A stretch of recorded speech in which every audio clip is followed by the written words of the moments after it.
Hello, welcome to Scrap Time. My name's Christine, and in this video, I'm going to be showing you a little hotel project that I am doing. So I'm currently in Ottawa, and I had some time to craft, but I didn't bring any crafting supplies with me.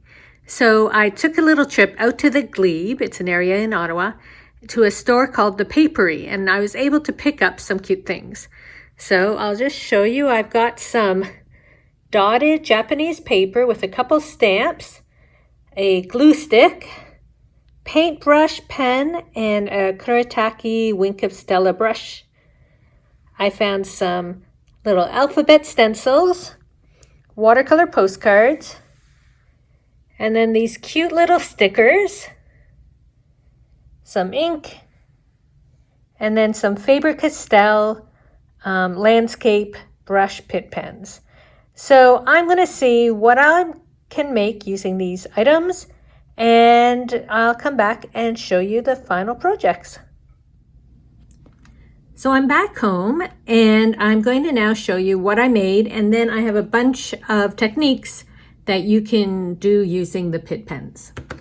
So I started off because I had a landscape set of colors. I wanted to do a landscape, and I kept building upon this. I started by putting the ink on and then brushing it off with my water brush, and then later on I stamped and splattered, and I just kept trying to build up the layers to this. This one I had just done sort of blocks of color and later went back and just highlighted them with a little pen. Here I was just playing with the color and trying to figure out ways to apply the color. Here I did something similar, but then I went in and started doodling within all the shapes. And then I made a palette and used my brush and just did brush strokes and then layered on some paper and stickers. I decided I needed some pink, so I went out and got a piece of this pink Japanese tissue paper to add on. But here you can see I'm starting now to smoosh my colors on and layer them and splatter them. And I'm trying to think of, like, when I use other inks, what do I do and how could I apply that to my Pitt pens? And then here was an experiment just with some smooshing of colors and then stamping over top. I did some stenciling here, and so I had done, you might be able to see here, this dark stenciling, and I kept trying to go over it because I found when I used the pen directly with the stencil, it was just too bold for me, and so I kept working and working trying to get that more in the background, and I prefer stenciling this way, which I will show you how I did it. And here again, I was using the Pitt pens just for doodling and with dots. And let's see, in this one I have some stenciling going on, I have splatters, I had some smooshing and colors.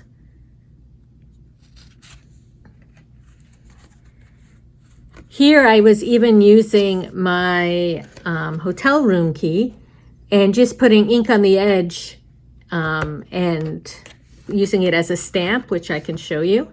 And the thing with the markers is once they're dry, they're permanent. So you can layer. So I actually had stamped first on this piece and then put more colors over it, but it won't affect the stamping because it had dried. And here's just another sort of similar experiment I was doing. And so I found that the more I worked with the pens and thought of how I can use them, the more techniques I came up with. So let's just show you a few things. So I have watercolor paper here. So they do dry fairly quick. So I find if you're doing it, you want to put some ink down and then just get a brush with some water fairly quick. If you want to just put it out, you can already see that that darkness around there was sort of drying or that, and we'll leave it. So when I originally did it, I had painted quite a bit of area. And if you do that, then you have less time to try and just work it out. So that's just putting it straight on and coloring it and blending it out. And then you can even blend in like some other colors. You can go in with some blue because it's wet. I won't go right on top, but I can go there.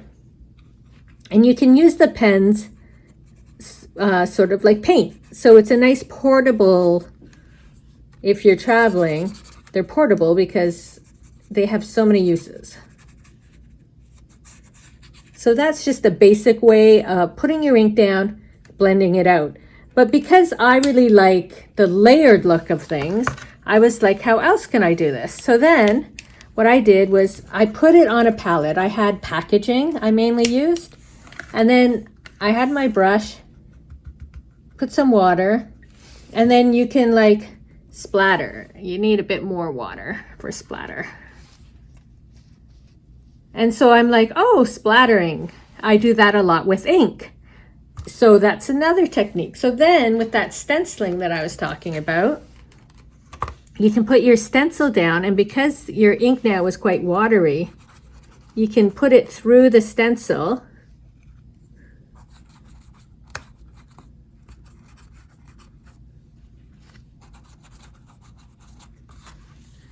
And you can see now you're getting that nice soft stenciling versus when you put the marker right through. I can do a little bit just to show you the difference. It's the same color. If you're putting your marker right through, I put it over wet, but it's very strong. Whereas I prefer the soft look when you're doing it just with your paintbrush. Now, if I'm gonna put a little bit more down here, you can even blend colors. I can put some green and I can put this dark blue.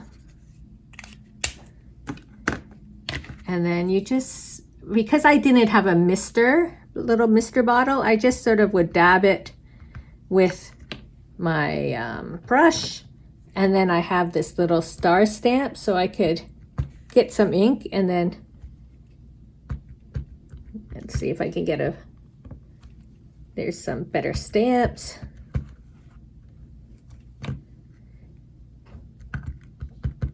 The more water you have, the less, the more your stamp will sort of be like watered out, but those are actually sort of cute.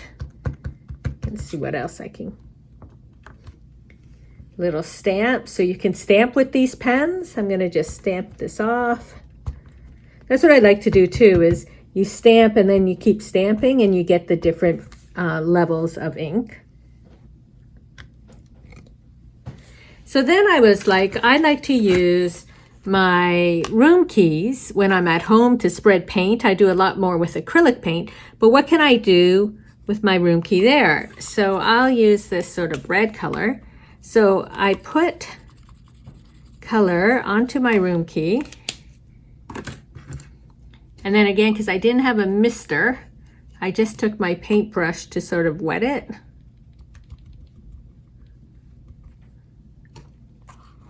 And then I laid it down and smooshed it. And I was able to put color onto my project that way. And then you can always change it up. I can put some green. So the more you work with one medium, or in this case, like with the pens, the more my mind was thinking, what else can I do? What else can I do? So you can see that gives you, I got cat fur on it, of course. Why wouldn't I?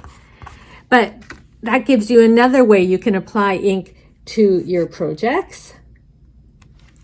I had mentioned before I stamped with it, so I'll put some more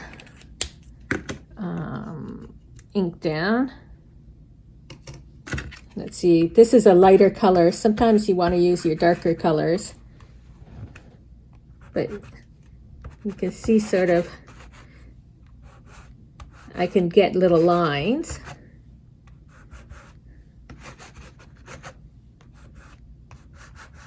Or you can actually use the ink pad too, like that's with that. But if you have an ink pad with you, I can just put this and then stamp some lines that way too. And you can get them like going this way as well. And of course it's a pen, so you can doodle with it. So if you just want to do like little dots, let me get a darker color. You can do like dots, and even like the color over the color I found was interesting. Or even like little doodles. So you can do, you know, actually just draw with it too if you like to draw.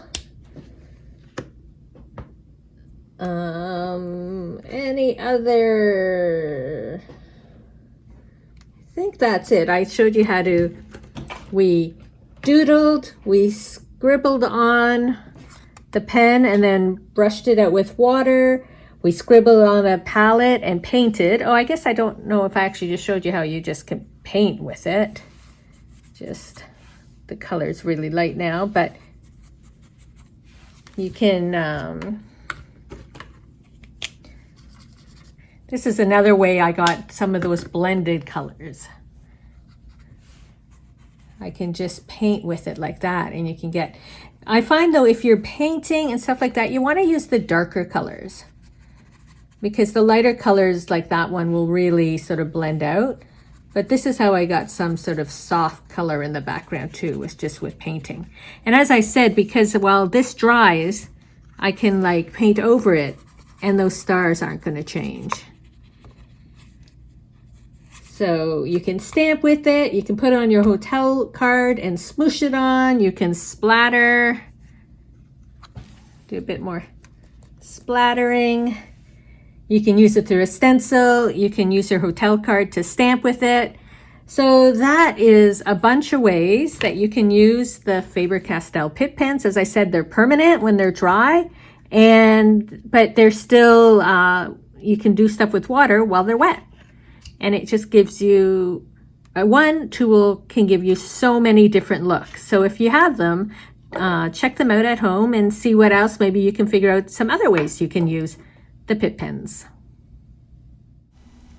Thanks for watching. Be sure to give our video a thumbs up and subscribe to Scrap Time videos on YouTube. In the meantime, here are a couple other videos you might be interested in watching. See you next time. Bye-bye.